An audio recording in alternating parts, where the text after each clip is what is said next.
Okay, we'll call to order the regular meeting, East Point Community Schools Board of Education, August 28th at 6:30.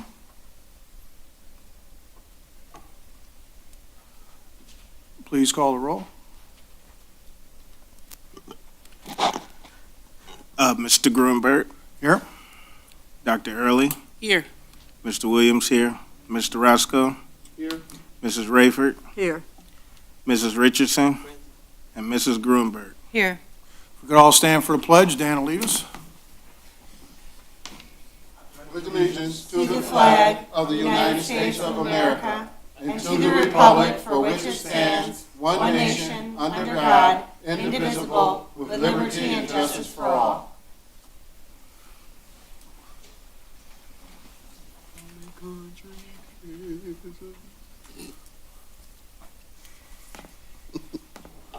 Okay, next we have approval of the agenda. Is there a motion?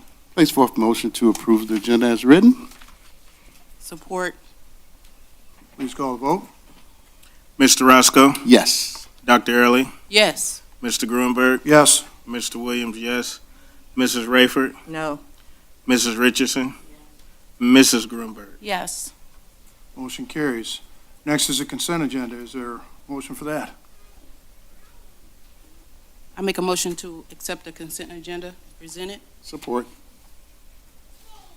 Any comments, discussion? Please call the vote. Dr. Early. Yes. Mr. Roscoe. Yes. Mr. Grunberg. Yes. Mr. Williams, yes. Mrs. Rayford. No. Mrs. Richardson. And Mrs. Grunberg. Yes. And next on the agenda is superintendent's report. Superintendent Gibson.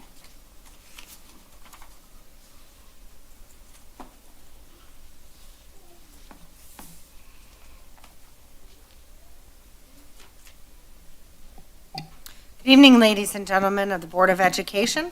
Today is a great day as we started our first day of school today in East Point Community Schools. We also had a special guest visitor come to Forest Park Elementary School today. Governor Gretchen Whitmer helped us kick off the first day of school at Forest Park Elementary School and also was able to celebrate our Elementary School Teacher of the Year, Lisa James. So a number of the staff at Forest Park got to meet the governor. She also traveled to a number of classrooms, and we are grateful that she came to help us launch off our first day. Additionally, Forest Park, tons of great things happening across the district today with children being welcomed back into classrooms. Principal Trice, super excited to see everybody. Hugs and lots of excited faces to be back at school. East Point Community Schools has been in the newspaper today. We had the press also at Pleasant View for the first day, and a number of reporters in visiting our classrooms and celebrating the work at Pleasant View. And the articles have already dropped this evening. Then our guest visitor, Governor Whitmer, was also featured in a number of media outlets today, as well as on Channel 7 this evening at 5 p.m. So we are grateful again to the governor and her staff for coming to visit East Point. Congratulations to to East Point Community Schools football team that defeated Dearborn Heights Crestwood this weekend in their first game on Saturday. I'd like to welcome our K-12 Athletics and Activities Director, Russell Ball, and his companion, Maven, who has come with him here this evening. Russell's been hard at work with the athletics department, and we have a full roster of athletic activities for children this year.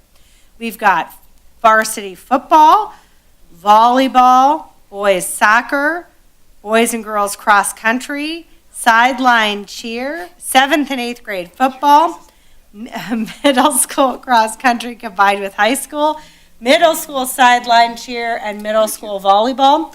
And Russell is right now handing to all of the members of the Board of Education their season MAC pass so that they can come and support the East Point Community Schools teams. Thank you so much. Okay, can you give us a wave, Maven? Hi, Aye. Hi, David. All right, great job. You can bring her to any meeting you want to. Welcome to all of our new staff of East Point Community Schools, and thank you to all the amazing candidates who have been applying to work here.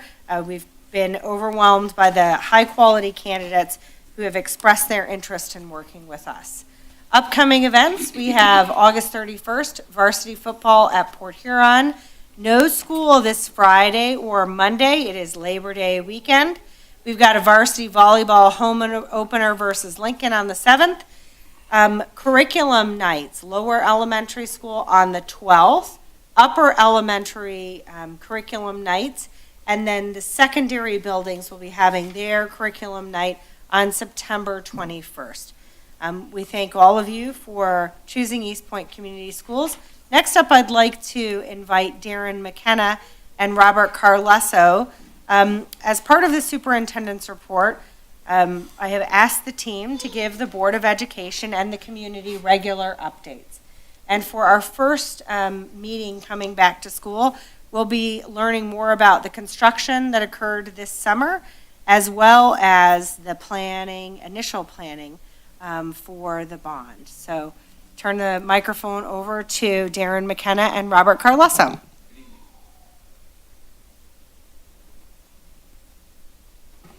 This evening we have Darren McKenna here from Partners in Architecture. Darren is a member of the construction team along with some folks from Barton Mallow Construction, Kerry Wysop, and myself. So Darren's got a slideshow to present.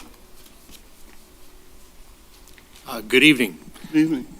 I won't take too long getting through this, but it seemed like a great idea to, at this point, with the transition to the bond work, to talk about what's been done and what is currently on the books or being planned for either the bond work or just a continuation of the work that had already been started. So we wanted to summarize what's been done. Some of this work actually even started before Barton Mallow was involved. 2001, the corridor flooring was replaced. Secure entry vestibules were added or adjusted at a few of the schools, elementary and early learning center. Exterior doors were replaced in all of the elementary schools as well. New access control card readers were installed, as well as the ADA powered openers at the doors. Following up the next year, the new canopies were installed, which I thought was great. Governor Whitmer was right in front of the Forest Park canopy. I already sent that to the office. That's pretty cool. At the elementaries and the early learning center, we also renovated the restrooms.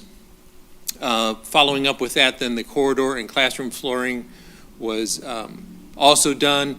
Actually, it was that second phase was mainly classroom flooring. New monument signs went up outside, again, elementary school and early learning. Crescent Wood's kind of an anomaly in that its roof was in the worst condition, so that was replaced as well, and that was last year. And then also some training room furniture was installed over at the Early Learning Center in the Hobbs Knob, yes. Then in this year, so there's been a decent amount of work done. Again, focus has been on the elementary schools. Given the amount of work trying to get done over the summer, 3 schools were identified to be the first phase of that work: Bellevue, Forest Park, and Crescentwood, in which interior trim, doors, frames were replaced, marker boards, tack boards, kind of an overhaul of the classrooms. Flooring was done first. Almost the balance of it was done this summer. New cubbies, new casework, new sinks. The coat hooks, the old coat hooks were removed. The new sinks have drinking fountains or bubblers in all of the in the classrooms, and then painting was done in all of the classrooms as well. There was, at that same time, the chiller replacement at the high school was bid out, and then there was some restrooms that were also discussed as being renovated, but the costs were exorbitant for both of those. So those were tabled, and my understanding is those would be planned to be done in the bond. Then media center furniture, that's been arriving as late as this past Friday. The last of it is expected on Thursday. We've got a few photos of that new furniture. And so this is just kind of some before or after photos of what's been done at the schools. Yes, we picked the worst photos. They don't all look like this, but to show the differences, these are the exterior and vestibule doors, and that's a significant investment in the district. There's hundreds and hundreds of doors that were replaced. Each one of those openings is expensive. New storefront framing and new heavy-duty FRP doors were installed and should last the district a long time. So these are some of the examples of outside the elementary schools at Early Learning Center. The corridor flooring, it's all gone, thank goodness. There's a couple other shots of, I think, the music room carpet, which has also been replaced. New flooring in the corridors, in the classrooms. Obviously, there's a few shades of green because that's kind of the focus. We made sure to mix that in where we could. New canopies, you've got Crescent Wood at the top. I believe that's Early Learning on the bottom left and then Bellevue on the right. So pretty nondescript, tough to even tell where the entry doors are, the doors, and in a lot of the cases, the windows were blocked up, so you really couldn't even see in or out. So we're creating more visibility, more light, more natural light into the vestibule, and better views from the front desk of the main office. So there's just 3 of the 5 that were done. Monument signs, they were in pretty rough shape. Obviously, they're the old message type manual that you had to install. There's 3 examples of what you had, and then the new ones you've obviously seen consistently throughout the district. There's a few issues with a couple of the displays, and Bart Mallow is feverishly working on getting the sign company to get those replaced. So these are some, can you go back to the monument signs? So I believe the site's been restored now. Those are, I think, back from April, so the lawn work hadn't been done just yet, so it looks nicer than that at the moment. So, old bathrooms, that's a common problem throughout school districts in the state. There's just a few shots of what you were dealing with in the past. In a few in the schools in which we're going to renovate the mechanical systems, the ventilation will be done at the same time. That is one thing we hadn't done in there. I'm sure there's a few issues still with the ventilation at a couple of those, but the finishes have been upgraded, all new hands-free faucets with 30-year-long batteries installed in those hand-free faucets and flush valves, new toilet partitions, heavy-duty type.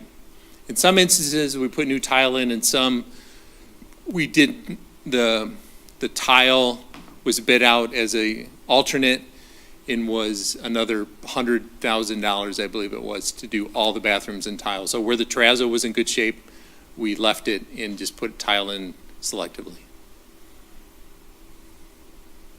Old classrooms, obviously my favorite is the yellow plastic laminate in the bottom right there.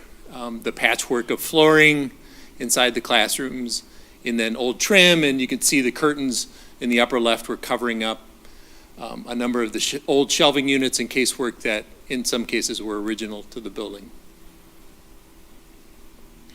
So new brightly colored walls, brightly colored cubbies, 28 cubbies in each classroom. That will be the intent. So all of this work would be intended to be done next summer at Pleasant View and the Early Learning Center. Early Learning will be a little different, obviously, because their locker situation is such that they're not all inside the classroom. So we're going to work with them on what that solution is for them. It's not a true lecture environment. Obviously, it's Great Start Readiness and Head Start. So that'll be a little different, but new casework, new trim, new paint, new teaching walls.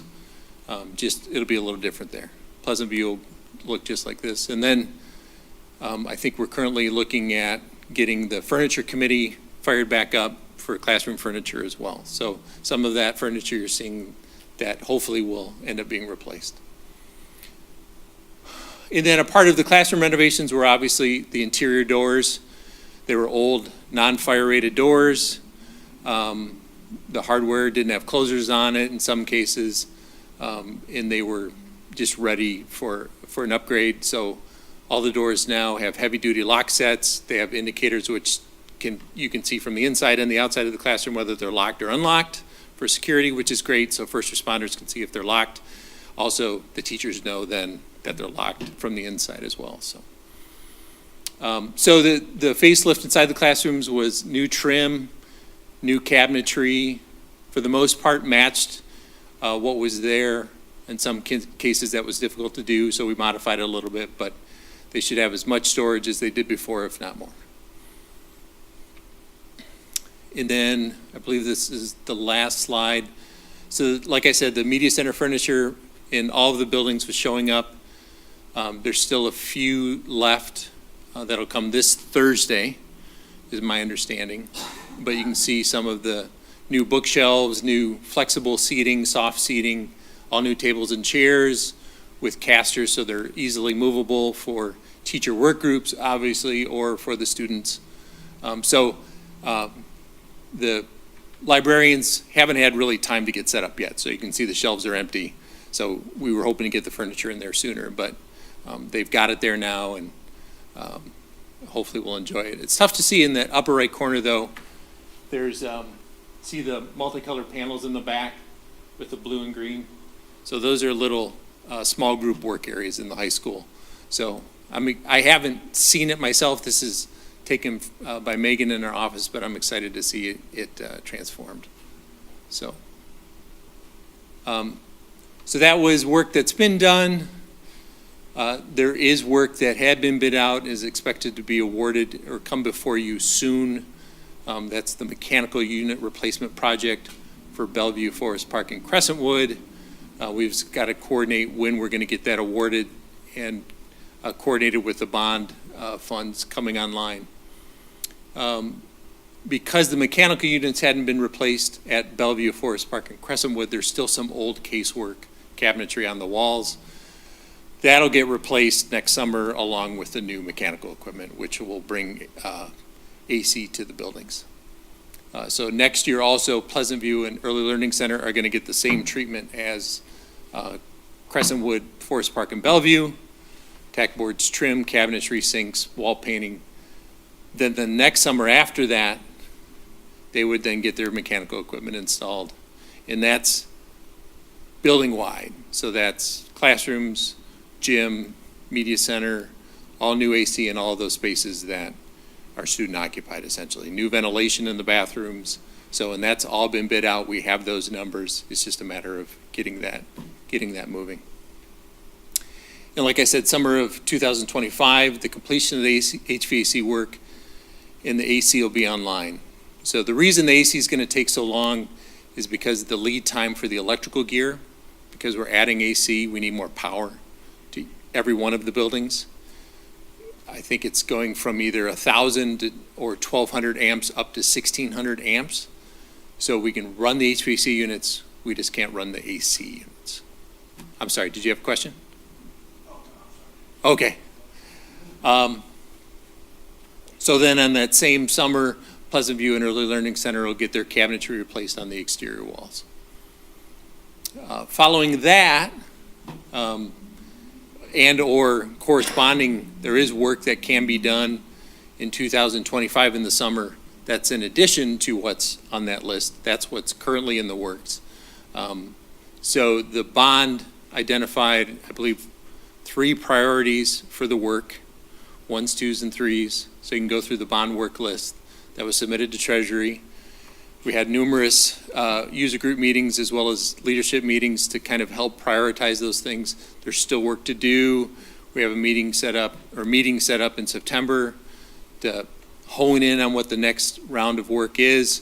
I threw a few ideas up there: parking lot, reconfiguration, replacement, and expansions. You know, a bus drop off at Pleasant View, they would certainly love more parking at Early Learning, plus the parking lot's just in shambles. That's work that certainly would be at the top of the list. There's a few of the roof areas that are need to be constantly repaired, so those would be ones that we would recommend. And then secure entry vestibules at the middle school and the high school, which would then get you secure entry vestibules on all the buildings. The chiller at the high school, I'm sure that's on the top of the high school's list. We did have that bid out. We know what's needed.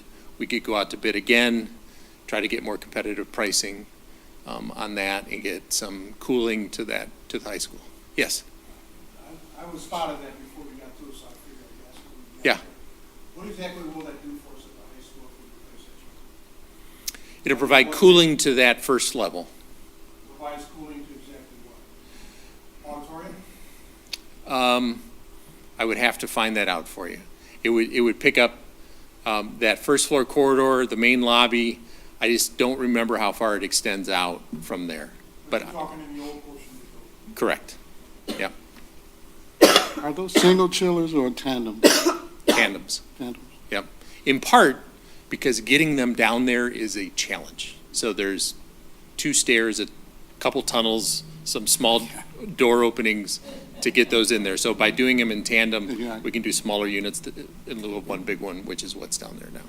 They'll have to cut up the old one to get it back Get out. it back. So, and then, I'm sorry. I mean, like y'all, Right. in tandem is what I'm talking about, like, why, they gonna be stacked up top of each other? Sometimes.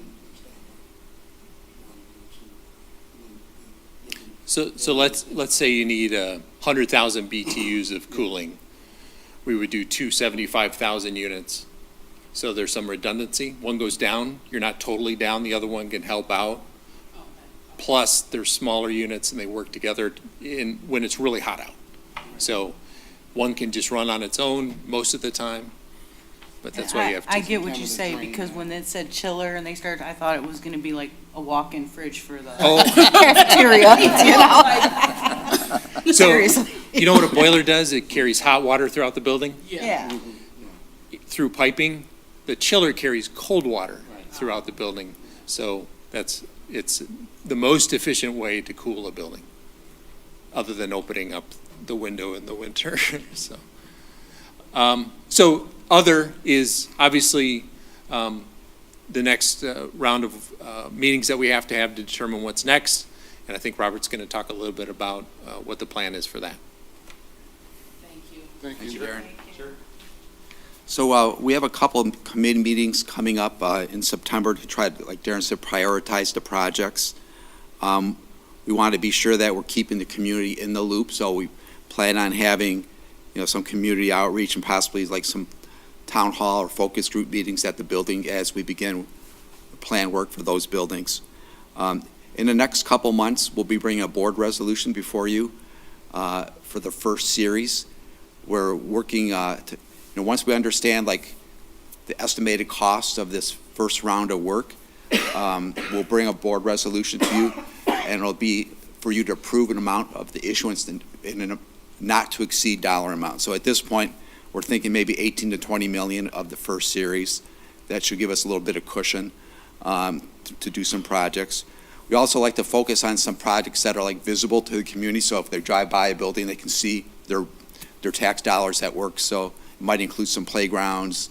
It just depends on how we can get it all coordinated with the construction manager to try to fit all this into a limited construction season, which is, the summer. One thing of note is like once a bond is issued, we have to spend 85% of that money within 3 years. So, the money will be invested when we get it, and then we'll have a draw schedule, based on our construction commitments, and we'll be, removing that money from certain investments and paying the contractors. But the intention is for the majority of that money to be always at work earning interest. And any interest that we get from those investments goes towards the projects.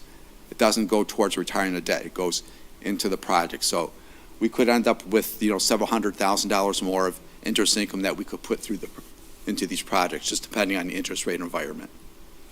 So we're looking at the first series, possibly December, January, or February. So, but we'll let you know as that approaches. Any questions? I just have another one. Going back to the canopies and the signs. Mhm. Thursday, I believe they were battle tested. Yeah. I think you mentioned that one of them went out or something We have a sign that's been on the Fritz at Forest Park. before the storm. It was before the storm. It went, Okay. yeah. There's a problem from the manufacturer that's being addressed. Okay. Yeah. I thought it was from the storm. Thanks. Okay, thank you. And then finally, I'd like to share with the community that in everybody's mailboxes for enrolled students, very shortly, you should be receiving a welcome back packet. It contains all of the annual disclaimers, but also everything that you as a parent might need to know about being a student or having your student here with East Point Community Schools.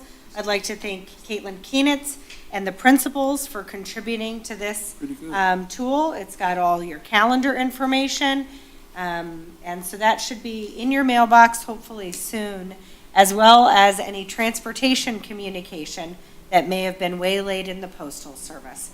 So that concludes the superintendent's report. Okay, before we go on, I'd like to also kind of add on to the superintendent's report. The governor's visit at Forest Park came on rather quickly, and I just want to thank administration for reaching out to both I and Dr. Early so that we could be there, and we both understood why we could not make a public announcement about the fact that the governor was coming there for security reasons and things. So, but I was very happy that administration did reach out to us, so we did have board representation there. So that was a good thing. Also, I'd like to add on at this point that on behalf of the board, I'd like to welcome back all the returning staff as well as new staff to the district. And on behalf of the board, I'd also like to show our gratitude to people who have retired from the district and are coming back to help out with the good work that we do here in this district. And a couple names come to mind. Fran Hobbs and Sue Miller, who retired as principals from East Point Community Schools. Yes. And they are back helping out in the district. Not required to do so. I think you reached out to them and they were willing to pitch in. Lori Rush, and we also can't really forget Carrie Weissop as well either, right? You know, so I mean, there are quite a few people. It's just, I don't want to make too many names because I'd rather forget more than I said. Right. Because I don't want to say a whole bunch and then forget just one. I feel bad about that. But on behalf of the board, I just wanted to kind of say that to everybody because it is the first day of school and the excitement in that building when we were there, and it wasn't just, and you forgot to say something that I mentioned to you.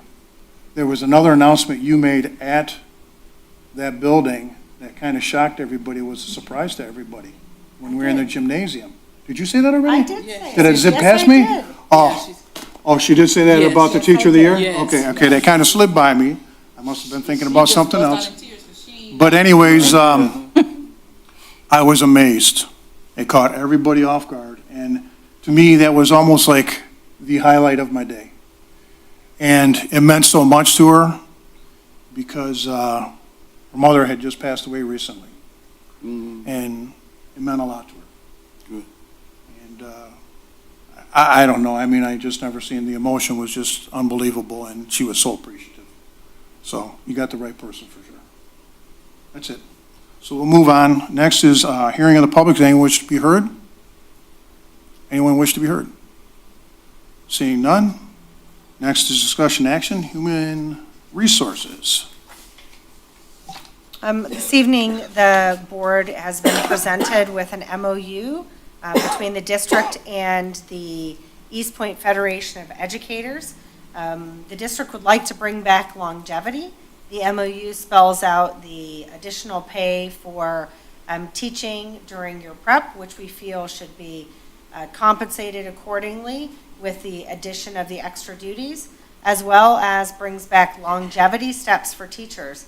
What we are trying to do here in East Point Community Schools is retain and keep our amazing staff with our organization, as well as give credit for ed specialist or PhD degrees and adding on to our advanced degree stipend.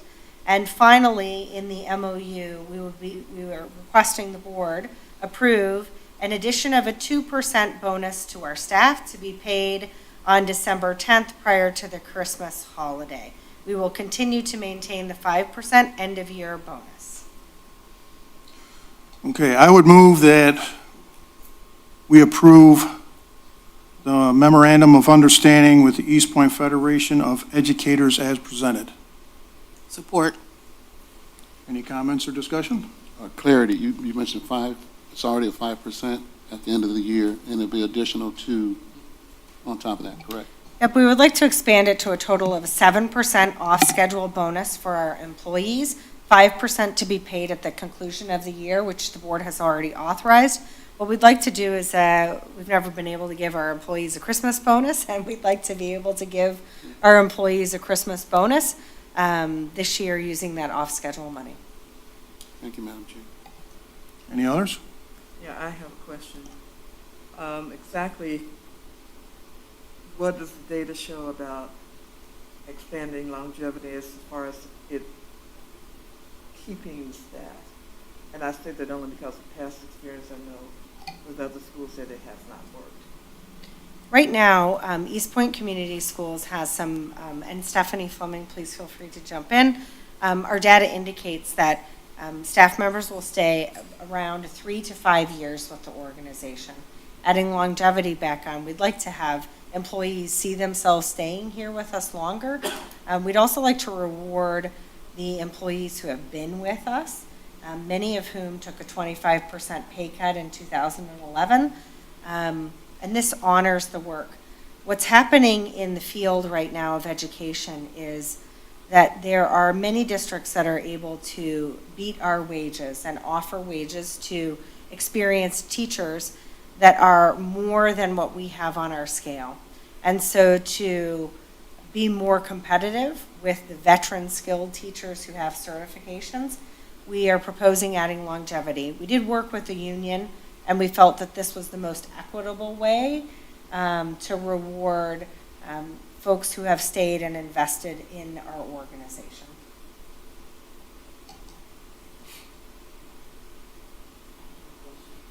Say this is for the ones that were for 2 to 3 to 5 years, that this bonus, everything is going toward? So the longevity will be for teachers, and it begins on the 6th year.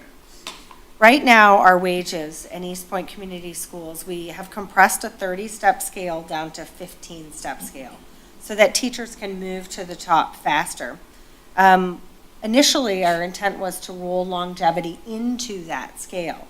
However, we're finding that even as we actualized people on the scale, some of our employees weren't getting as much as we had hoped, and the way to equalize that across the scope is to push out longevity. That way, we're also not recalculating base salary, we're adding the stipend on for the years of service.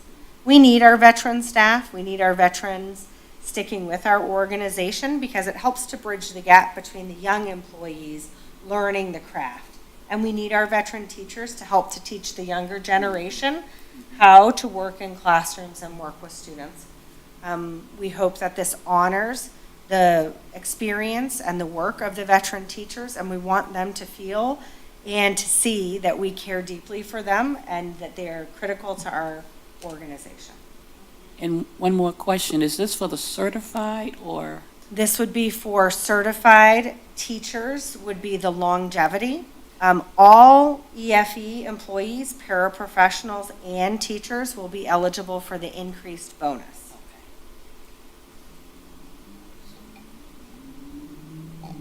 Any others? Please call a vote. Mr. Grunberg, Yes? Dr. Early, Yes. Mr. Williams, yes. Mr. Roscoe, Yes. Mrs. Rayford, No. Mrs. Richardson, Yes. Mrs. Grunberg. Yes. Motion carries. Meeting adjourned at 7:04. You know, when you